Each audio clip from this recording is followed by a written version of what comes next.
नमस्कार, देश की बात में आपका स्वागत है। मैं हूं मनोज। मानस खबरों का रुख करेंगे, उससे पहले आपको दिखाएंगे इस वक्त की अहम सुर्खियां।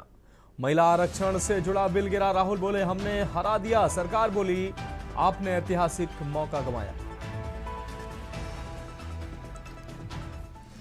यूपी सरकार में मंत्रिमंडल विस्तार और भाजपा संगठन में नियुक्तियां इसी हफ्ते, शाह के साथ बैठक के बाद फैसला। सपा पर बरसी मायावती, कहा महिला आरक्षण के मामले में गिरगिट की तरह रंग बदल रही है कांग्रेस। संभल में दूसरे दिन भी चला बुलडोजर, जुमे की नमाज से पहले जमींदोज की गई है अवैध मस्जिद, क्रेन से गिराई गई मीनार। देहरादून समेत 4 जिलों के सभी मदरसों की जांच के आदेश, बाहरी राज्यों के बच्चों को लाने के मामले में कार्रवाई। और पवन खेड़ा की गिरफ्तारी से राहत की अपील सुप्रीम कोर्ट में खारिज, असम की अदालत में अपील कर सकते हैं कांग्रेस नेता। आप देख रहे हैं के न्यूज, खबरों का सारथी। और अब खबरें विस्तार से। हम खबर से बुलेटिन की शुरुआत करेंगे। संसद के 3 दिवसीय विशेष सत्र के दौरान महिला आरक्षण के 131वें संशोधन बिल को पास नहीं कराया जा सका है। महिला आरक्षण और परिसीमन से जुड़े 3 बिलों के ऊपर शुक्रवार की शाम को हुई वोटिंग में सिर्फ 298 वोट पक्ष को मिले हैं, यानी 50% आबादी की उम्मीद को बड़ा झटका लगा है। बिल गिरने के बाद लोकसभा स्पीकर ओम बिरला ने कहा कि कुल वोट 528 पड़े, जिनमें से इसके पक्ष में 298 और ना में 230 वोट पड़े हैं। पहले राउंड में कुल 489 वोट पड़े, जिसमें पक्ष में 278 और खिलाफ में 211 वोट पड़े हैं। इस बिल को 2/3 बहुमत यानी कि 352 वोटों की जरूरत थी, यानी कि जरूरत से 54 वोट कम पड़े हैं। इससे पहले महिला आरक्षण विधेयक को लेकर लोकसभा में सत्ता पक्ष और विपक्ष के बीच तीखी बहस भी देखने को मिली। एक तरफ प्रधानमंत्री नरेंद्र मोदी ने सभी दलों से इस बिल का समर्थन करने की अपील की, तो वहीं विपक्ष ने इसे लेकर गंभीर आपत्तियां उठाई।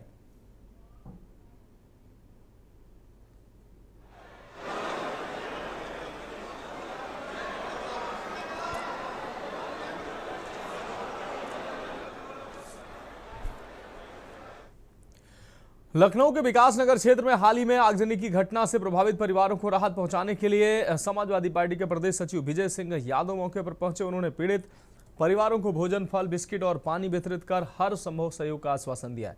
इस दौरान जिला पंचायत सदस्य अरुण रावत, डीपी यादव, विजय प्रकाश शर्मा, अधिवक्ता सुजीत यादव सहित कई लोग मौजूद रहे। सभी ने पीड़ितों को सहारा देने का संकल्प लिया। वहीं टेढ़ी पुलिया इलाके में राहत व्यवस्था को लेकर प्रशासन की भूमिका पर सवाल उठ रहे हैं। स्थानीय लोगों और सामाजिक संगठनों के आगे आने से पीड़ित परिवारों को कुछ राहत मिली है।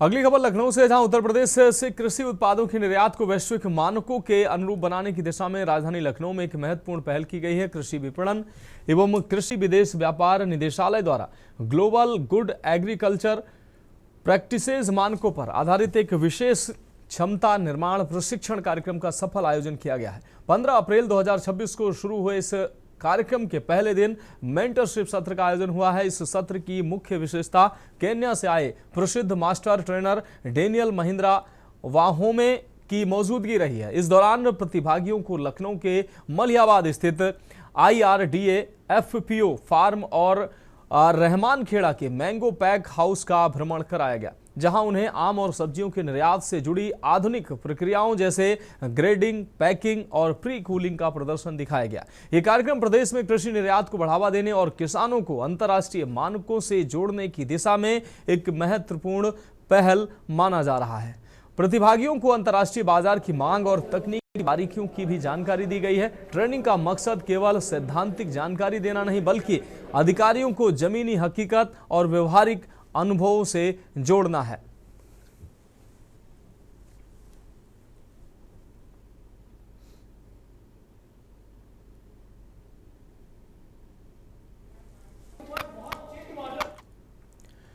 राजधानी के विकास नगर क्षेत्र में हुए भीषण अग्निकांड के बाद प्रशासन ने राहत और बचाव कार्यों को पूरी ताकत से शुरू कर दिया है और इसमें पूरी ताकत झोंक दी है। जिलाधिकारी विशाख जी इस पूरे मामले पर अपनी पैनी नजर बनाए हुए हैं और पल पल की जानकारी ले रहे हैं। शासन के निर्देश पर पीड़ितों को तत्काल राहत पहुंचाने के लिए युद्ध स्तर पर कार्य किया जा रहा है। इस अग्निकांड में कई परिवारों का सब कुछ जलकर राख हो गया है, जिससे बच्चों की पढ़ाई पर भी संकट मंडराने लगा है। संवेदनशीलता दिखाते हुए जिला प्रशासन ने त्वरित कार्रवाई की है और प्रभावित बच्चों को नई किताबें, प्रशिक्षण सामग्री वितरित की गई है। प्रशासन का प्रयास है कि इस त्रासदी के बीच बच्चों का भविष्य प्रभावित न हो। जिला प्रशासन ने बेघर हुए पीड़ितों के लिए तत्काल राहत शिविर स्थापित किए हैं, जहां उनके रहने सोने का प्रबंध किया गया है। नगर निगम की ओर से प्रभावित लोगों के लिए पौष्टिक लंच पैकेट और शुद्ध पेयजल की व्यवस्था की गई है।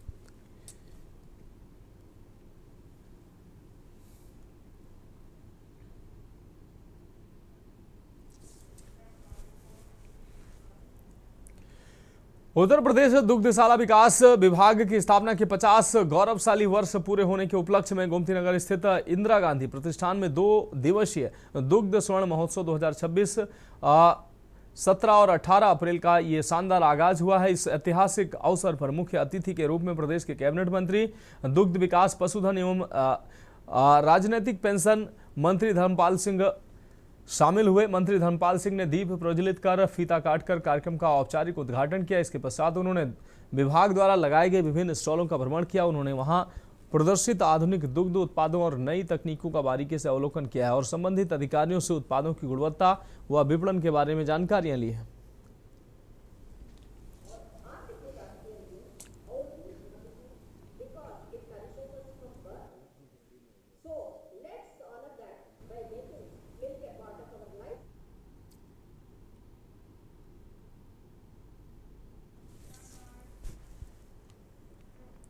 उत्तर प्रदेश की राजधानी लखनऊ में आज हिंदू एकता जिंदाबाद के नारों से राजधानी गूंज उठी है। बजरंग दल और विश्व हिंदू परिषद के कार्यकर्ताओं ने विधानसभा मार्ग पर स्थित सरदार पटेल प्रतिमा के पास विशाल धरना प्रदर्शन किया। इस दौरान कार्यकर्ताओं ने लव जिहाद और अवैध धर्मांतरण के बढ़ते जाल पर गहरी चिंता व्यक्त करते हुए केंद्र और राज्य सरकार से देश भर में कठोर कानून बनाने की मांग की है। प्रदर्शन के दौरान सबसे चौंकाने वाला आरोप बहुराष्ट्रीय कंपनियों को लेकर लगाया गया है। बजरंग दल के नेताओं ने दावा किया है कि धर्मांतरण का नेटवर्क अब केवल गलियों तक सीमित नहीं है, बल्कि टीसीएस सर्विसेज, महिंद्रा और अन्य बड़े संस्थानों तक फैल चुकी है।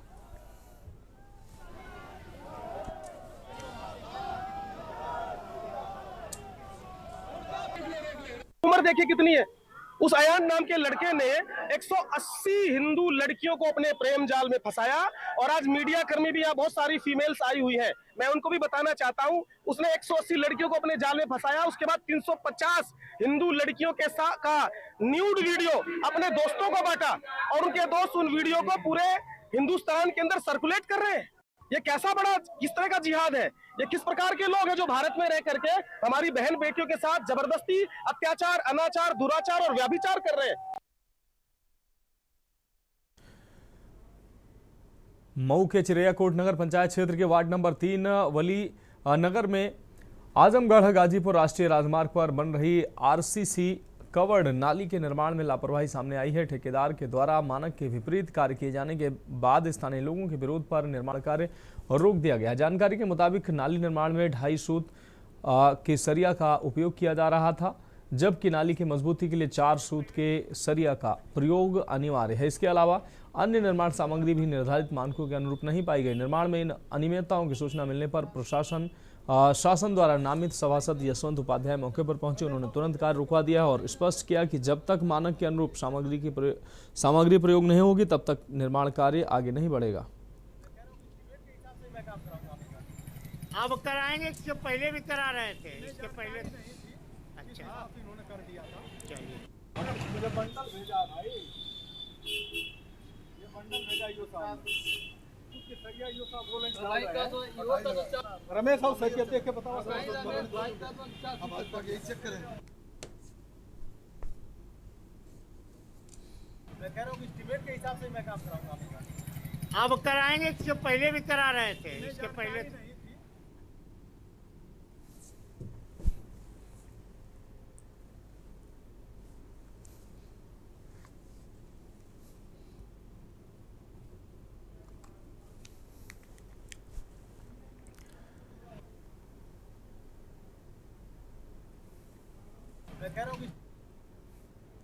मैनपुरी जनपद के बनाहाल थाना क्षेत्र के इकहरा गांव के पास एक भीषण सड़क हादसा हुआ। हादसे में करहल में तैनात वन दारोगा विपिन यादव की मौके पर ही मौत हो गई, जबकि कार सवार 2 अन्य लोग और घर के बाहर बैठा एक बालक गंभीर रूप से घायल हो गया है। सूचना मिलते ही बरनाहाल थाना पुलिस मौके पर पहुंची। पुलिस ने मृतक वन दरोगा के शव को कब्जे में लेकर पोस्टमार्टम के लिए मैनपुरी भेज दिया है। मामले की जितनी जानकारी मुझे प्राप्त हुई है उस हिसाब से कि ये कार से निकले थे, ऑन ड्यूटी थे और इनकी अपनी व्यक्तिगत कार थी। तो शायद अभी तक की जो जानकारी है कि कुछ पार्ट वार्ट खराब था कि जिस वजह से गाड़ी जो है कंट्रोल नहीं कर पाए और मुड़ के पेड़ में एक्सीडेंट। कितने लोग थे करीब कार में? कार में लोग 3 लोग थे। इनके शायद 2 इनके कोई संबंधी या मित्र रहे होंगे। अच्छा, कहाँ के रहने वाले थे? ये रहने वाले आगरा के।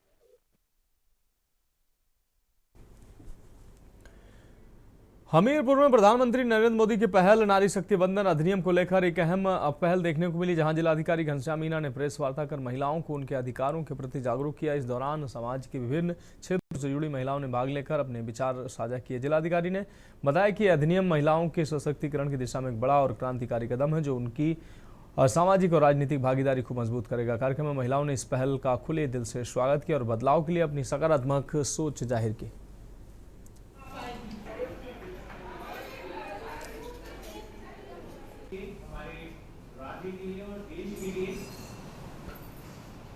ये सोच भी इस पर निर्भर होगी, इसलिए धन्यवाद।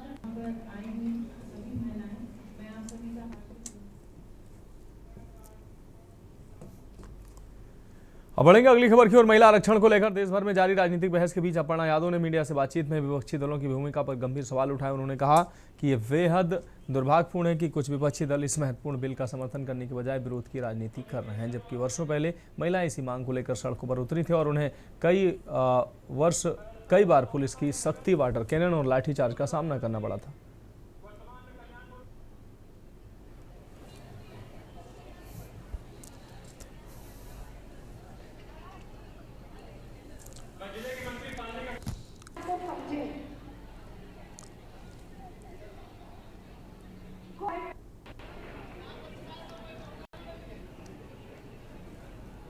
इस देश के अंदर अगर बनेंगे तो वो नाम होंगे उस घर के। बहुत दुर्भाग्यपूर्ण है कि विपक्षी इस प्रकार की दुर्भावना से इस बिल का जो है समर्थन नहीं कर रहे हैं। ये वही विपक्ष के लोग हैं जब महिलाएं दशकों पहले पार्लियामेंट और सदन के सामने जो है आती थी और जो है उनको धक्के मार करके जो है पार्लियामेंट की तरफ से खिसका दिया जाता था और झूठा आश्वासन दिया जाता था। उन पे कई बार जो है वाटर कैनन और लाठीचार्ज भी करी गई जब दशकों पहले ये मांग उठी थी। मैं आदरणीय प्रधानमंत्री जी का बहुत बहुत धन्यवाद देना चाहती हूँ कि नारी शक्ति अधिनियम को उन्होंने फ्लोर पे लाने का काम किया है। बांदा में तापमान जहां 43 डिग्री के पार पहुंच गया है, वहीं गौशालाओं में गायें भूख, प्यास और भीषण गर्मी से दम तोड़ती नजर आ रही। हालात बद से बदतर नजर आ रहे हैं। हालांकि उत्तर प्रदेश की योगी सरकार गायों के लिए खाने पीने और उनकी व्यवस्था के लिए लगातार बड़े फंड भेज रही, लेकिन इसके बाद भी उनकी हालत में कोई सुधार नहीं दिखाई दे रहा है। गायों के लिए आने वाला पैसा जिम्मेदार अधिकारी, सचिव और प्रधान खुलेआम डकार रहे हैं। सूखा और सड़ा भूसा खाकर बीमार हो रही कुपोषित गायें बीमारी और भूख से कहीं न कहीं दम तोड़ती नजर आ रही हैं।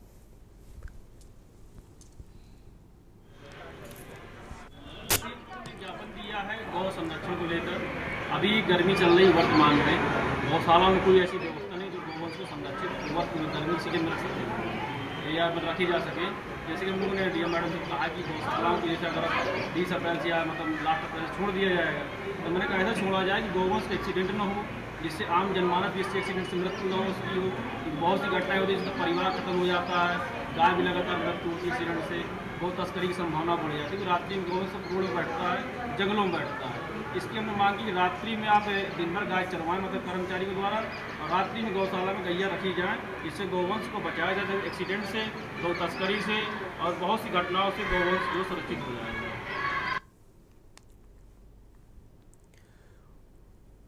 और मैं आपको बता दूं इस भीषण गर्मी के चलते गौशालाओं में गौवंश की हो रही भारी मौत के बाद जागे गौरक्षकों ने आज गायों की सुरक्षा के लिए जिलाधिकारी को ज्ञापन भेजा है।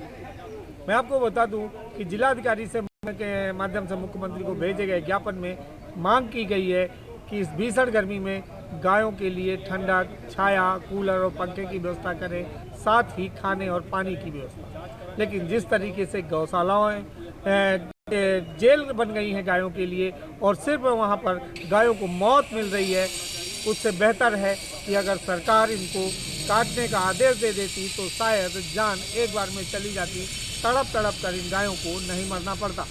लेकिन हालात बद से बदतर है।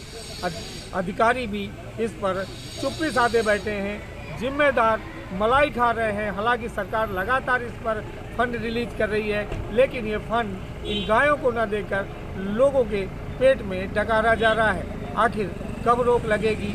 इन गायों का हक कब सुरक्षित होगा? कब सरकार जागेगी? और ये जो भ्रष्ट अधिकारी है, जो गायों का पैसा खा रहे हैं, आखिर इन पर कब कार्रवाई होगी?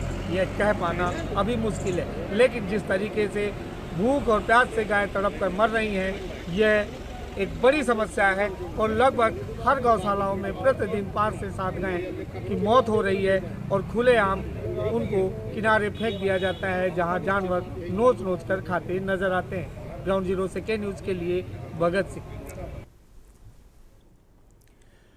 हरदोई जनपद के मल्लावा थाना क्षेत्र में प्रस्तावित वीवीआईपी दौरे को लेकर प्रशासन पूरी तरह से अलर्ट मोड पर नजर आ रहा है। प्रधानमंत्री नरेंद्र मोदी के संभावित आगमन को देखते हुए लखनऊ मंडलायुक्त विजय विश्वास पंत और अपर पुलिस महानिदेशक प्रवीण कुमार ने जिला प्रशासन के साथ नवनिर्मित गंगा एक्सप्रेस वे का स्थलीय निरीक्षण किया। इस दौरान जिलाधिकारी अनुनय झा और पुलिस अधीक्षक अशोक कुमार मीणा भी मौजूद रहे। जिलाधिकारी ने आपको बता दें, अधिकारियों ने कार्यक्रम स्थल, सुरक्षा व्यवस्था, ट्रैफिक मैनेजमेंट और अन्य जरूरी तैयारियों का जायजा लिया है। निरीक्षण के दौरान संबंधित अधिकारियों को सख्त दिशा निर्देश देते हुए हर स्तर पर मुस्तैदी सुनिश्चित करने के निर्देश दिए गए।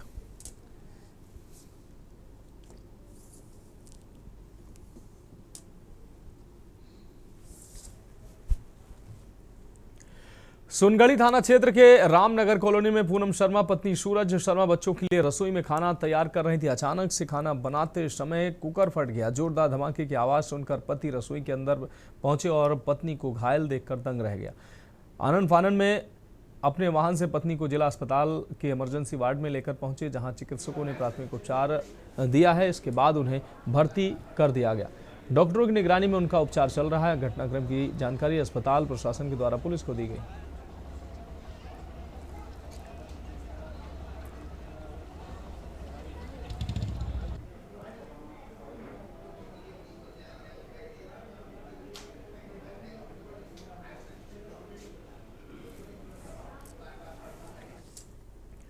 सोनभद्र में कुख्यात कप सिरप तस्कर शुभम जायसवाल के नेटवर्क पर बड़ी कार्रवाई करते हुए और उसके पिता भोला प्रसाद को फिट एनडीपीएस एक्ट के तहत 1 वर्ष के लिए निरुद्ध किया गया। ये कार्रवाई सोनभद्र पुलिस के प्रस्ताव पर शासन की मंजूरी के बाद की गई। आरोप है कि फर्जी फर्मों के जरिए कोडीन युक्त कप सिरप की अवैध तस्करी और काले बाजार में बिक्री की जा रही है। इतना ही नहीं, इस नेटवर्क के माध्यम से कप सिरप को बांग्लादेश तक डाइवर्ट करने की भी बात सामने आई है। कार्रवाई के तहत भोला प्रसाद को 1 वर्ष तक जिला कारागार में निरुद्ध रखा जाएगा। आरोपी वाराणसी के आदमपुर थाना क्षेत्र का निवासी बताया गया।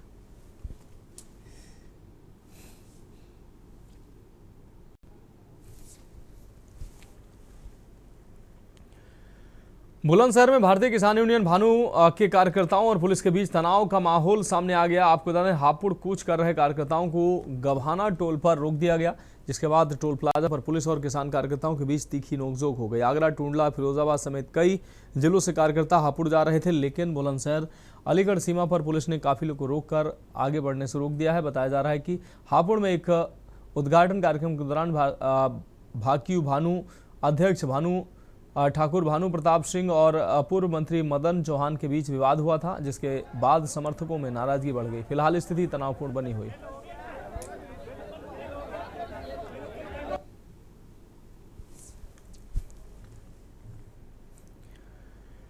सुल्तानपुर के सौरमऊ इलाके में वार्ड नंबर 2 के सभासद पर तालाब की भूमि में स्थित शमशान की जमीन पर कब्जे का गंभीर आरोप लगा है। ग्रामीणों का कहना है कि करीब 50 साल पुराने शमशान की जमीन पर पहले ही कुछ हिस्सा प्रॉपर्टी डीलरों द्वारा कब्जाया जा चुका है, जबकि श्रेष्ठ भूमि पर सभासद द्वारा कब्जा किए जाने की बात सामने आई है। मामले को लेकर सभासद प्रत्याशी रहे रणजीत मिश्रा के साथ दर्जनों ग्रामीण डीएम से मिले और ज्ञापन सौंपकर पूरे प्रकरण की विशेष टीम से जांच कराने की मांग की। ग्रामीणों ने शमशान भूमि को कब्जा मुक्त कराकर उसे पूर्व की तरह उपयोग में लाने की मांग की है।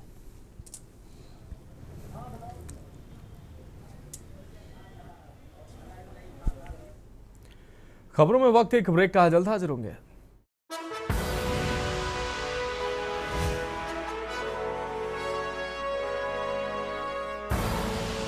आप देख रहे हैं के न्यूज, खबरों का सारथी। तो करेंगे अगली खबर का। बाराबंकी में घाघरा नदी पर बने संजय सेतु की मरम्मत शुरू होने के बाद आम लोगों की परेशानियां बढ़ गई हैं। 16 अप्रैल से 16 जून तक चलने वाले इस कार्य के कारण नेशनल हाईवे 927 पर भारी वाहनों की आवाजाही पूरी तरह से बंद कर दी गई है।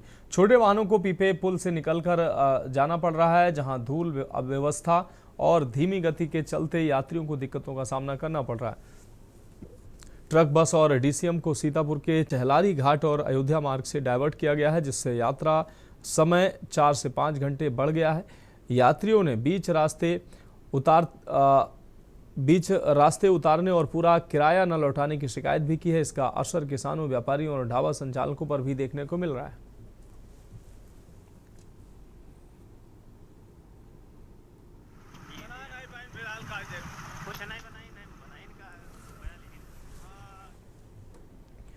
कानपुर में विश्व हिंदू परिषद के तत्वाधान में बड़ा चौराहा पर एक बड़ा विरोध प्रदर्शन किया गया। यहां पर सैकड़ों से अधिक कार्यकर्ताओं ने सड़कों पर उतरकर लव जिहाद और धर्मांतरण के खिलाफ विरोध प्रदर्शन किया और एक ज्ञापन भी सौंपा गया है। आपको बता दें कि यह प्रदर्शन उत्तर प्रदेश के सभी 75 जिलों में एक साथ किया गया है। संगठन ने प्रदेश सरकार से अपनी 5 सूत्रीय मांगों को लेकर जिला मुख्यालयों पर शहरों में ज्ञापन सौंपे। विश्व हिंदू परिषद के प्रांत मंत्री राजू पोरवाल ने बताया कि हाल ही में कुछ घटनाओं के विरोध में और हिंदू समाज की सुरक्षा को लेकर ये प्रदेश व्यापी प्रदर्शन किया गया है। मुख्य मांगे हैं कि जिसमें लव जिहाद और धर्मांतरण के खिलाफ सख्त कानून लागू हो, गौहत्या पर पूर्ण प्रतिबंध और दोषियों पर एनएसए की कार्रवाई, मठ मंदिरों की सरकारी नियंत्रण से मुक्ति, बांग्लादेशी घुसपैठियों की पहचान कर निष्कासन करना है।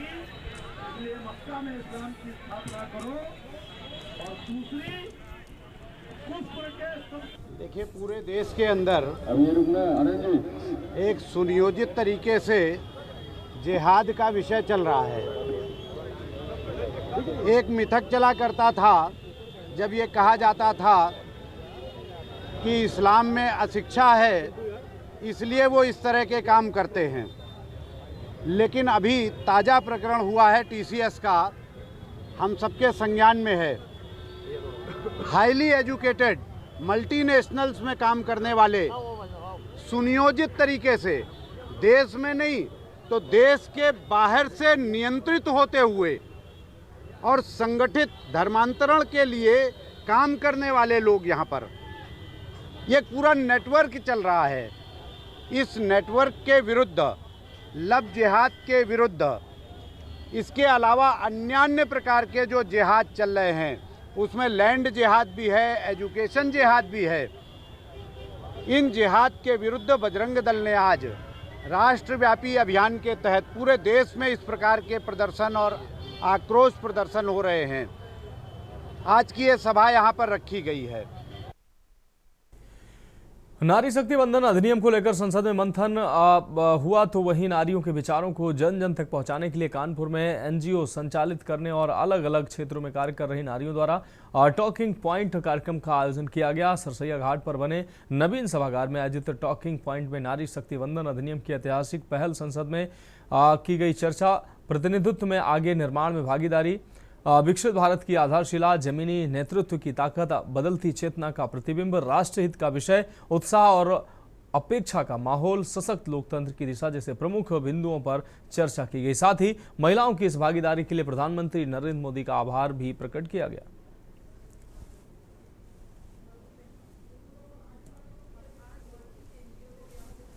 हम हमारे आदरणीय प्रधानमंत्री मोदी जी का पूरा आभार व्यक्त करना चाहते हैं। उन्होंने केवल हमारे लिए ही नहीं, हमारे आगे आने वाली महिलाओं के लिए, बेटियों के लिए, आगे आने वाली पीढ़ियों के लिए बहुत हमारे पावर्स और राइट्स को रिजर्व किया है। और उन्होंने बहुत स्पष्ट तरीके से, बहुत ही स्पष्ट तरीके से एक संदेश पूरे विश्व में दिया है कि जो हमारी बेटियां हैं वो अब अवसर के लिए इंतज़ार नहीं करेंगी, वो अवसर खुद बनेंगी, वो आगे बढ़कर पॉलिसी मेकर्स बनेंगी, वो आगे बढ़कर रिफॉर्म मेकर्स बनेंगी। उनका लॉ मेकिंग रिफॉर्म्स में पूरा योगदान रहेगा।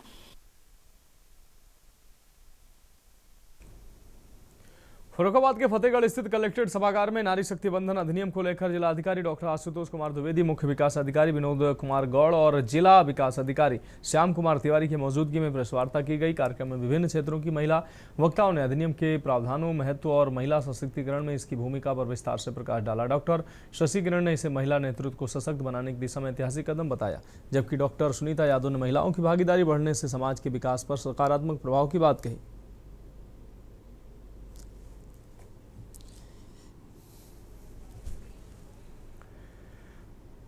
रामपुर जिला अस्पताल में एक महिला मरीज की इलाज के दौरान मौत के बाद परिजनों ने जमकर हंगामा किया। गुस्साए परिजनों ने डॉक्टरों और अस्पताल स्टाफ पर लापरवाही का आरोप लगाया। आपको बता दें कि थाना अजीम नगर निवासी महिला को गंभीर हालत में जिला अस्पताल की इमरजेंसी में भर्ती कराया गया था। रात करीब 12 बजे के बाद महिला को सांस लेने में दिक्कत होने लगी।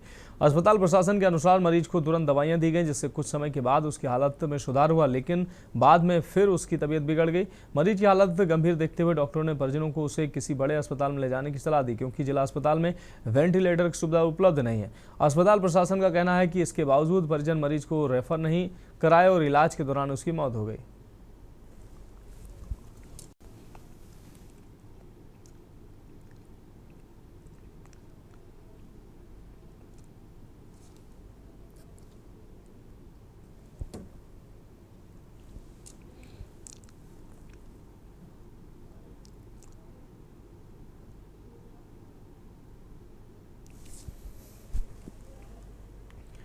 आगरा के थाना मलपुरा क्षेत्र के इटौरा स्थित एक होटल में शुक्रवार दोपहर एक सनसनीखेज वारदात सामने आई, जहां एक प्रेमिका ने अपने प्रेमी की बेरहमी से हत्या कर दी। जानकारी के अनुसार प्रेमी प्रेमिका दोनों ने होटल में एक साथ कमरा लिया था। प्रारंभिक जांच में सामने आया कि दोनों के बीच किसी बात को लेकर कहासुनी हुई, जो देखते ही देखते हिंसक रूप ले बैठी।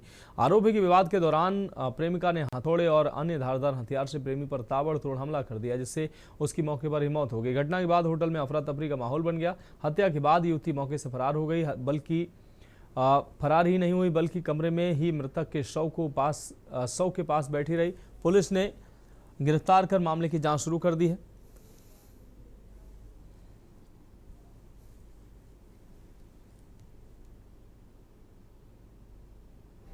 इसमें बताया गया कि होटल ताज के पास इसमें एक कमरे में एक डेड बॉडी पड़ी हुई है। तत्काल ही मौके पर एसीपी सैया थाना मलपुरा के जो थानाध्यक्ष हैं, चौकी प्रभारी, पूरे पुलिस बल ने मौके पर आके छानबीन की तो पता चला कि जो मृतक है उनका नाम दिल्लो है, वो रहने वाले गिरावली के हैं और मौके से ही एक महिला को गिरफ्तार किया गया है। अभी तक के जो साक्ष्य बरामद हुए उनसे पता चला है कि ये युवक और युवती दोनों ने होटल में साथ चेक इन किया था। बलिया जनपद के बांसडीह सामुदायिक स्वास्थ्य केंद्र परिसर में डॉक्टरों और स्वास्थ्य कर्मचारियों के साथ मारपीट का एक गंभीर मामला प्रकाश में आया। इस घटना से आक्रोशित होकर अस्पताल के समस्त स्टाफ ने कार्य बहिष्कार कर दिया और अस्पताल परिसर में ही धरने पर बैठ गए। मिली जानकारी के अनुसार बांसडीह सामुदायिक स्वास्थ्य केंद्र पर ड्यूटी के दौरान कुछ दबंगों ने डॉक्टर और स्वास्थ्य कर्मियों के साथ अभद्रता की और उनके साथ मारपीट की। इस घटना के बाद से अस्पताल के कर्मचारियों में अपनी सुरक्षा को लेकर भारी डर और रोष व्याप्त।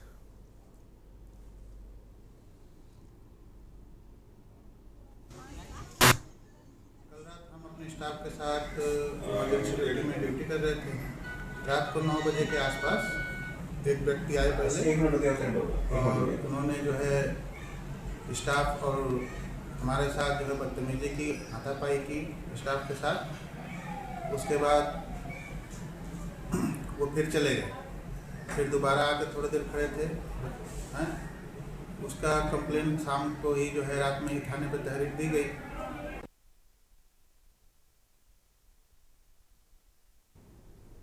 उत्तर प्रदेश के मुजफ्फरनगर जनपद स्थित एक पुलिस चौकी पर गुरुवार को उस समय बवाल मच गया जब एक गांव में दो पक्षों के बीच पैसों को लेकर मामूली विवाद हो गया, जिसकी सूचना पर गांव में पहुंची पुलिस दोनों पक्षों से दो व्यक्तियों को हिरासत में लेकर चौकी पहुंची, जिसके चलते दोनों पक्षों की गुस्साई महिलाओं ने भी चौकी पर पहुंचकर जमकर हंगामा काटा। इस दौरान दोनों पक्षों की महिलाओं के बीच जमकर मारपिटाई हुई, तो वहीं महिलाओं ने एक दूसरे के बाल खींचते हुए सड़क पर जमकर हंगामा किया, जिसके चलते चौकी पर तैनात पुलिसकर्मियों ने बमुश्किल महिलाओं को अलग कर मामले को शांत कराया। चौकी पर महिलाओं के बीच हुई इस जबरदस्त मारपीट की कुछ वीडियो ही सोशल मीडिया पर वायरल हो रही हैं,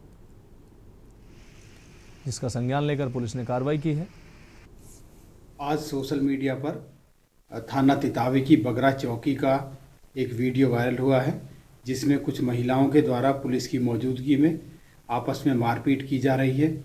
इस संबंध में अवगत कराना है कि थाना तितावी के ग्राम सैदपुरा खुर्द में 2 व्यक्तियों के बीच जो कि एक ही मोहल्ले के सहजातीय थे, उनके बीच कुछ पैसों को लेकर के विवाद हुआ। इस संबंध में एक पक्ष की महिला के द्वारा डायल 112 पर सूचना दी गई। इस सूचना पर पीआरवी और थाना तितावी के बगरा चौकी पुलिस मौके पर पहुंची। बढ़ेंगे अगली खबर की ओर। बांदा में स्मार्ट मीटर का विरोध रुकने का नाम नहीं ले रहा है। आपको बता दें, जीनस कंपनी द्वारा स्मार्ट मीटर के नाम पर हो रही खुली लूट से जहां जनता परेशान है, वहीं लगातार आ रहे बढ़े बिजली बिल और प्रीपेड भुगतान के बाद 3 से 4 दिनों में बिजली बिल माइनस में आते ही बिजली बंद होने से गर्मी में लोग बेहाल हैं। छोटे छोटे बच्चे गर्मी से तड़प रहे हैं। आपको बता दें कि पिछले 2 दिनों से अधिकारियों के चक्कर लगाने के बाद भी कोई समाधान न होने के चलते परेशान होकर आज आधा सैकड़ा महिलाओं और बच्चों ने पहले बिजली विभाग के कार्यालय में जमकर हंगामा काटा। इस समय कलेक्ट्रेट परिसर पर मैं आपको बता दूं कि मेरे पीछे आप देख रहे हैं, ये वो लोग हैं जो स्मार्ट मीटर से परेशान हैं और स्मार्ट मीटर ने इनकी ज़िंदगी को बिल्कुल स्मार्ट से बर्बाद कर दिया है। पहले जहां पर इनके बिल 250, 300, 400 आते थे, स्मार्ट मीटर लगने के बाद वही बिल 3000, 4000, 5000 आ रहे हैं। और हालत ये है कि एडवांस पैसा जमा करने के बाद भी 1 हफ्ते तक भी बिजली नहीं चलती और रात में इतनी भीषण गर्मी में बिजली कट जाती है, जिससे लोगों को भारी दिक्कतों का सामना करना पड़ रहा है। लोगों की, महिलाओं की मांग है, इन बच्चों की मांग है कि इस गर्मी के मौसम में जो स्मार्ट मीटर है उसको हटा दिया जाए और जो पहले मीटर लगा था उसी मीटर को आगे लगा दिया जाए, ताकि ये जनता जो परेशान है उससे उसको निजात मिल सके।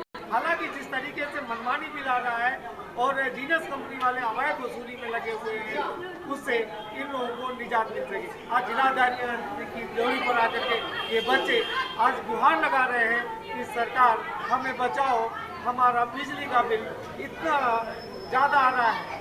स्मार्ट मीटर से बढ़ती महंगाई और इतना तेज बिल से ये जनता परेशान है। आखिर कब रोक लगेगी? क्या सरकार इस पर रोक लगाएगी? अभी कुछ कह पाना मुश्किल है, लेकिन जिस तरीके से जनता स्मार्ट मीटर को लेकर परेशान है, आगे आने वाले समय में स्मार्ट मीटर को उखाड़ कर फेंका भी जा सकता है। ग्राउंड जीरो से के न्यूज के लिए भगत सिंह।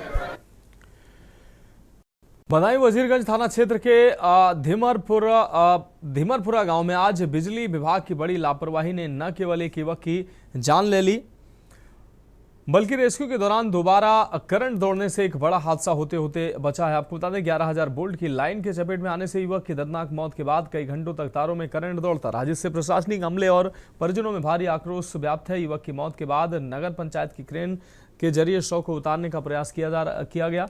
तहसीलदार और सीओ समेत तमाम अधिकारी मौके पर मौजूद रहे।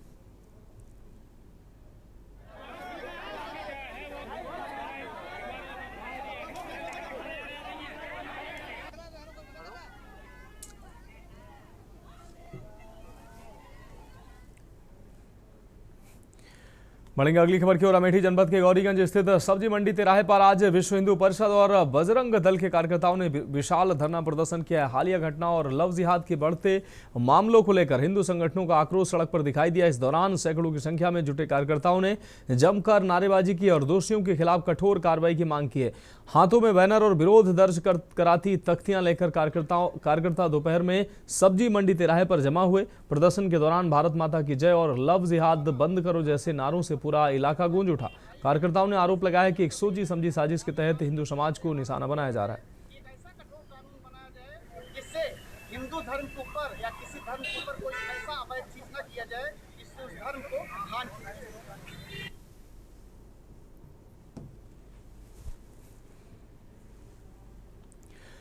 झांसी कचहरी में जिला एवं सत्र न्यायाधीश के कार्यालय में एक लेटर डाक के माध्यम से प्राप्त हुआ है, जिसमें अपर एवं जिला सत्र न्यायाधीश आदित्य चतुर्वेदी को जान माल के नुकसान की धमकी दी गई है। लेटर मिलने के बाद झांसी एसएसपी को मामले की जांच के लिए पत्राचार किया गया। पुलिस अलर्ट हो गई है। संबंधित जज की सुरक्षा बढ़ा दी गई है। पत्र किसने जारी किया है, कैसे घटनाक्रम हुआ, इस बात की पड़ताल की जा रही है। जल्द ही मामले का सच भी सामने आ जाएगा।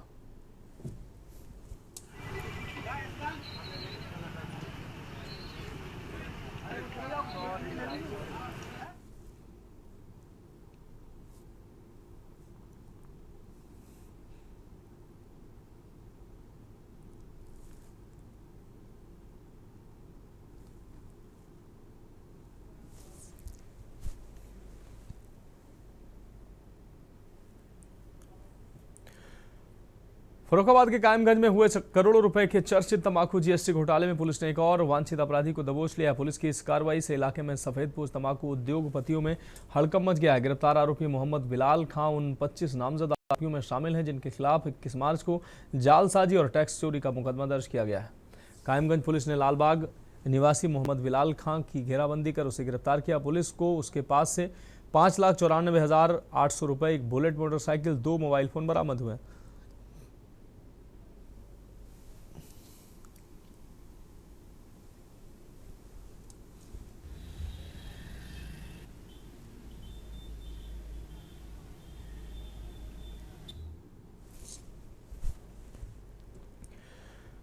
कानपुर पहुंचे उत्तर प्रदेश के डिप्टी सीएम ब्रजेश पाठक ने नारी शक्ति अधिनियम को लेकर आयोजित कार्यक्रम में हिस्सा लिया। इस दौरान उन्होंने विपक्ष पर जमकर निशाना साधा।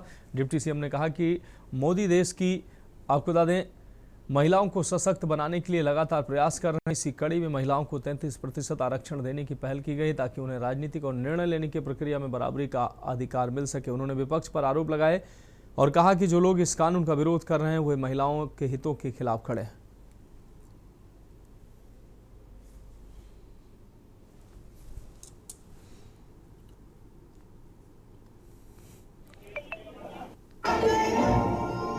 तुष्टीकरण की पॉलिटिक्स कर रहे हैं। समाजवादी पार्टी तो मुस्लिम महिलाओं को आरक्षण की डिमांड कर रही है। आप सोचिए, बाबा साहेब भीमराव अम्बेडकर ने जो संविधान बनाया है उसमें धर्म के आरक्षण पर कोई व्यवस्था नहीं है। और ये अखिलेश यादव जी समाजवादी पार्टी के लोग अच्छी तरह जानते हैं, केवल गुमराह करके अपने वोट बैंक को तुष्टीकरण की पॉलिटिक्स दिखा रहे हैं। और कांग्रेस पार्टी के पेट में क्यों दर्द हो रहा है? उनको लग चुका है कि माननीय मोदी जी के नेतृत्व में महिलाओं ने देश की कमान संभालने के लिए बीड़ा उठाने का काम किया है। आज देश की बेटियां जब अपने अधिकार के लिए आगे आई हैं तो विपक्षी दलों के पेट में दर्द हो रहा है। महिला आरक्षण लागू होकर के रहेगा, देश की बेटियों को, महिलाओं को उनका अधिकार मिलेगा। और देश में जब हमारी बेटियां फाइटर जेट उड़ा सकती हैं, रेल का इंजन चला सकती हैं, तो देश का कानून भी बना सकती हैं। आधी आबादी को उसका अधिकार मिल रहा है। मैं उत्तर प्रदेश के 25 करोड़ लोगों की तरफ से आदरणीय प्रधानमंत्री नरेंद्र मोदी जी का बहुत बहुत अभिनंदन करता हूँ। मुजफ्फरनगर के सिविल लाइन थाना क्षेत्र स्थित साकेत कॉलोनी में 11वीं कक्षा के एक छात्र ने फेल होने से आहत होकर फांसी लगाकर आत्महत्या कर ली। बताया जा रहा है कि परीक्षा परिणाम आने के बाद छात्र काफी निराश था और घर लौटने के बाद उसने कमरे में खुद को बंद कर यह कदम उठाया है। परिजनों ने दरवाजा खोलकर उसे नीचे उतारा और अस्पताल पहुंचाया, जहां डॉक्टरों ने उसे मृत घोषित कर दिया। छात्र का एक सुसाइड नोट भी छोड़कर गया है छात्र, जिसमें उसने लिखा है, अगर कोई गलती हो गई हो तो माफ कर देना, अब कोई गलती नहीं होगी, गुड बाय एवरीवन।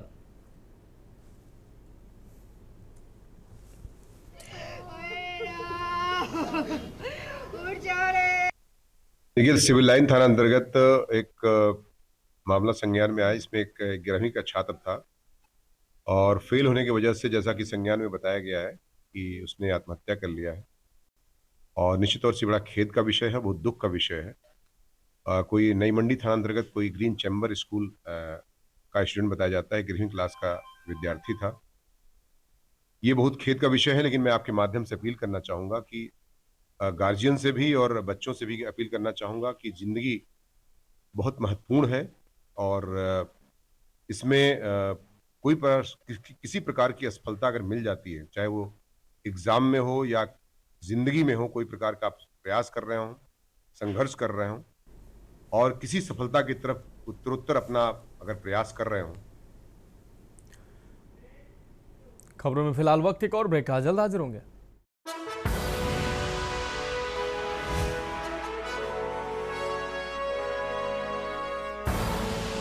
आप देख रहे हैं के न्यूज़, खबरों का सारथी। ब्रेक के बाद इसके बाद में एक बार फिर से आपका स्वागत है। बढ़ेंगे अगली खबर की ओर। अमेठी जनपद के तहसील अमेठी से भ्रष्टाचार और प्रशासनिक लापरवाही का एक गंभीर मामला प्रकाश में आया है। यहां मल्हेपुर के निवासी एक 75 वर्षीय बुजुर्ग पीड़ित राम जियावन पिछले 2 वर्षों से अपनी ही जमीन की वरासत के लिए तहसील के चक्कर काट रहे हैं। आरोप है कि तहसीलदार नेहा राजवंशी की शिथिलता के कारण हाईकोर्ट और जिलाधिकारी के आदेशों का भी पालन नहीं हो पा रहा है।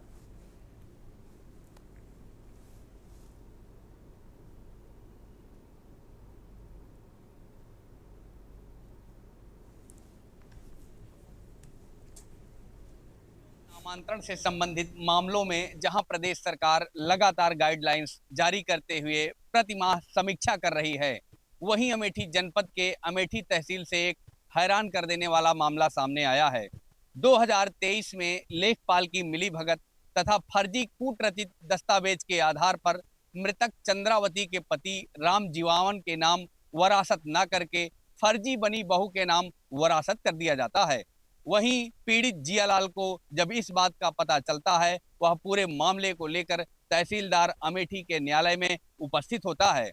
वहां पर भी उसकी सुनवाई नहीं होती और फिर इस मामले को लेकर जिलाधिकारी अमेठी के समक्ष उपस्थित होता है, जहां जिलाधिकारी अमेठी द्वारा तत्परता दिखाते हुए एसडीएम अमेठी को आदेशित कर मामले के निस्तारण करने का आदेश दिया जाता है। हालांकि पूरे मामले की जांच क्षेत्रीय कानूनगो के द्वारा संपादित की जाती है और मृतका जांच में संतानहीन पाई जाती है और नियमानुसार वरासत उसके पति के नाम होनी चाहिए। बावजूद इसके अभी तक मृतका का पति राम जीवावन अपने हक के लिए लगातार तहसीलदार अमेठी के न्यायालय का चक्कर लगा रहा है। राघवेंद्र पांडे, के न्यूज, अमेठी। मजदूरों के प्रदर्शन के बाद सियासत तेज हो गई है। सपा और सीपीआई-एम के नेताओं के बाद अब कांग्रेस के प्रदेश अध्यक्ष अजय राय भी नोएडा पहुंचे, जहां उन्होंने आरोप लगाया कि पुलिस ने उन्हें हाउस अरेस्ट कर लिया है। अजय राय सेक्टर 52 स्थित कांग्रेस जिला अध्यक्ष के घर मौजूद हैं। उन्होंने प्रदर्शन कर रहे मजदूरों को रिहा करने की मांग की है। मौके पर कई थानों के एसएचओ, एसीपी और चौकी इंचार्ज सहित भारी पुलिस बल तैनात है। पूरे मामले को लेकर राजनीतिक माहौल गर्मा गया है।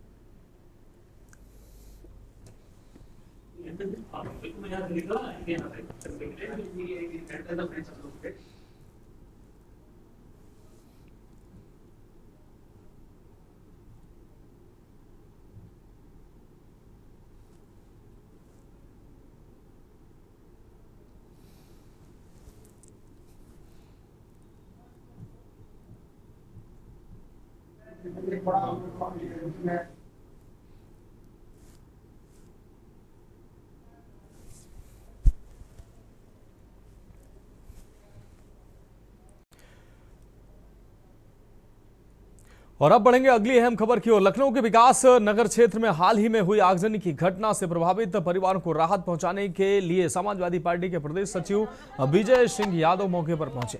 उन्होंने पीड़ित परिवारों को भोजन, फल, बिस्किट और पानी वितरित कर हर संभव सहयोग का आश्वासन दिया है। इस दौरान जिला पंचायत सदस्य अरुण रावत, डीपी यादव, विजय प्रकाश शर्मा, अधिवक्ता सुजीत यादव सहित कई लोग मौजूद रहे। सभी ने पीड़ितों को सहारा देने का संकल्प लिया है। वहीं टेढ़ी पुलिया इलाके में राहत व्यवस्था को लेकर प्रशासन की भूमिका पर भी सवाल उठ रहे हैं। स्थानीय लोगों और सामाजिक संगठनों के आगे आने से पीड़ित परिवारों को कुछ राहत जरूर मिली है।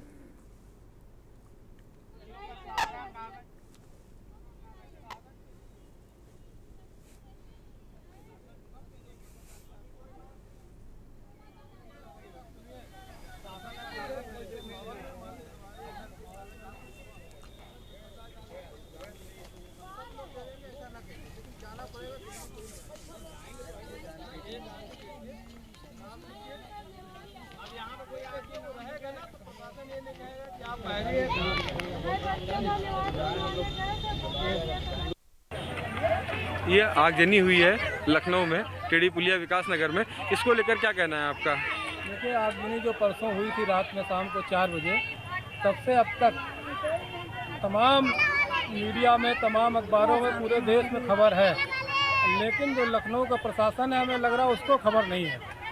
क्योंकि यहाँ हम लोग आए हैं, कल भी आए थे, जो मूलभूत चीज़ें हैं, कम से कम नगर निगम के चलते फिरते शौचालय होना चाहिए था, पानी के कम से कम लाइन बिछा के कोई 8-10 जगह पानी की लाइन दे दें, खाना पीने की व्यवस्था तो चलिए आम जनता कर रही है, समाजवादी पार्टी भी कर रही, लोग कर रहे हैं, लेकिन जो छत चाहिए थी, छत की व्यवस्था कौन करेगा? सरकार की जिम्मेदारी है।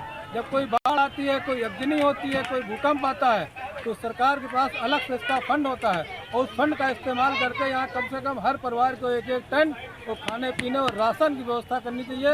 और चारों तरफ शौचालय होना चाहिए, खड़े जो टेम्परेरी इनके चलते फिरते होते वो हो, और कम से कम 8-10 जगह टेम्परेरी पानी की लाइन हो, जिससे इन लोगों को नहाने धोने की सुविधा हो सके। और इनके जो कागज वगैरह जल गए हैं, उस पर कहीं ना कहीं कुछ ना कुछ शासन प्रशासन को लेखपाल बैठाल के उनके कागज यहीं बनवाना चाहिए। नहीं तो हम प्रशासन से मांग करते हैं कि समाजवादी पार्टी ये अन्याय बर्दाश्त नहीं करेगी। ये आपको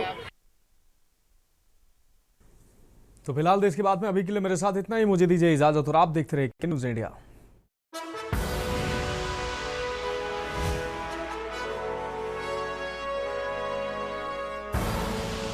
आप देख रहे हैं के न्यूज़, खबरों का सारथी।